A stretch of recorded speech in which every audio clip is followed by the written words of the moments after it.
السلام علیکم ناظرین، تحفہ یا علی مدد، میں ہوں اعتزاز نقی اور ہم آپ تک پہنچا رہے ہیں خبریں محلہ بنی ہاشم سے۔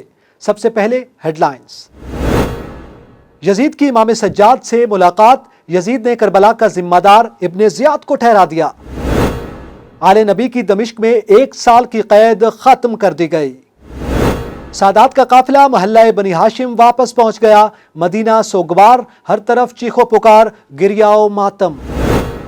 اور اب خبروں کی تفصیل۔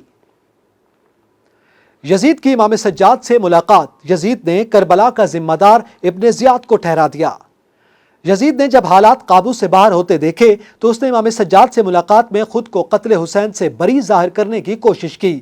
اس ثانیہ کی تمام ذمہ داری ابن زیاد پر ڈالتے ہوئے کہا کہ مرجانہ کے بیٹے ابن زیاد پر اللہ کی لعنت ہو، اگر وہ میری امام حسین سے ملاقات کروا دیتا تو میں امام حسین کی تمام باتیں مان لیتا، انہیں قتل نہ ہونے دیتا۔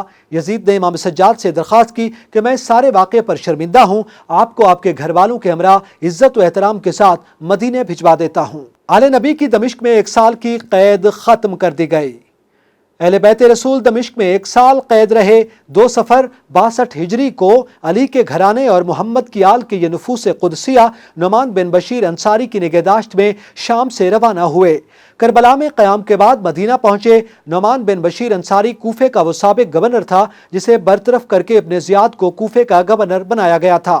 قافلہ کربلا سے ہوتا ہوا مدینہ کے لیے روانہ ہوا۔ سادات کا قافلہ محلہ بنی ہاشم واپس پہنچ گیا، مدینہ سوگوار، ہر طرف چیخو پکار، گریہ و ماتم۔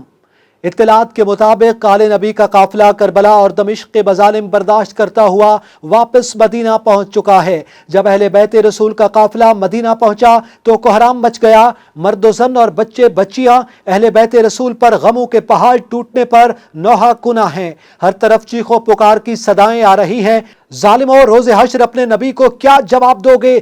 کیا بتاؤ گے؟ تم نے یہ اجر رسالت ادا کیا۔ مدینے کے دروازے پر مرد امام زین العابدین علیہ السلام کے گرد اور عورتیں دختران بطول کے گرد جمع ہو کر گریہ و زاری کرتے رہے۔ تمام قافلہ سیدھا مسجد نبوی قبر رسول پر گیا اور وہاں سے جنت البقیع قبر زہرا پر حاضری تھی۔ اس موقع پر بی بی زینب عالیہ نے پہلی بار دل کھول کر اپنے بھائی کا غم اپنی والدہ کو سنایا۔ اطلاعات کے مطابق 3 دن تک مدینہ سوگ میں ڈوبا رہا اور عزاداری ہوتی رہی۔ محلہ بنی ہاشم جو سادات کے گھرانوں کی خوشیوں کے پل پل کا چشمدید گواہ ہے، آج اجڑا ہوا، غمگین اور شہر خاموشاں کا منظر پیش کر رہا ہے۔